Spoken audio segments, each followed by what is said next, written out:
कोणीही केंद्रावरील FAQ चा माल असेल तर त्याला 5328 रुपये प्रमाणे खरेदी होत आहे, ती चालली आहे, लाखो टन खरेदी केली। हे अध्यक्ष महोदय जे उत्तर आहे सरकारचं हे शेतकऱ्यांच्या भावनेशी खेळणारं उत्तर आहे। खोटे बोलत असाल तरी फसवणूक कोणाची करताय अध्यक्ष महोदय? अध्यक्ष महोदय सोयाबीन बद्दल बोलतोय ना अध्यक्ष, एक मिनिट 2 मिनिटं। सोयाबीन संदर्भात अध्यक्ष महोदय, सोयाबीन संदर्भात मागच्या पेक्षा 9% वाढ करून आपण जे मिनिमम सपोर्ट प्राइस आहे यावेळेस 5328 आहे आणि त्याच्या माध्यमातून कोणीही केंद्रावरील FAQ चा माल असेल तर त्याला 5328 रुपये प्रमाणे खरेदी होत आहे, ती चालली आहे, लाखो टन खरेदी केली आहे। ठीक आहे बोला।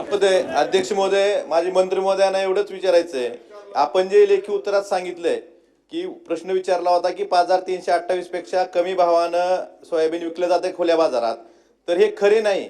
हे अध्यक्ष महोदय जे उत्तर आहे सरकारचं हे शेतकऱ्यांच्या भावनेशी खेळणारं उत्तर आहे।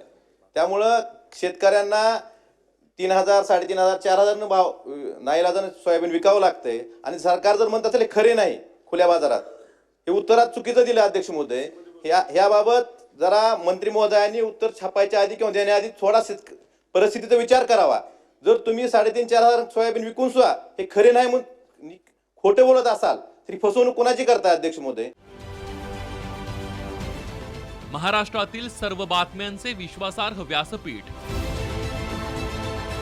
सकाळच्या सर्व सोशल मीडिया प्लॅटफॉर्मला लाईक, फॉलो आणि सबस्क्राईब करा। तसंच सर्व नोटिफिकेशनसाठी बेल आयकॉन प्रेस करायला विसरू नका।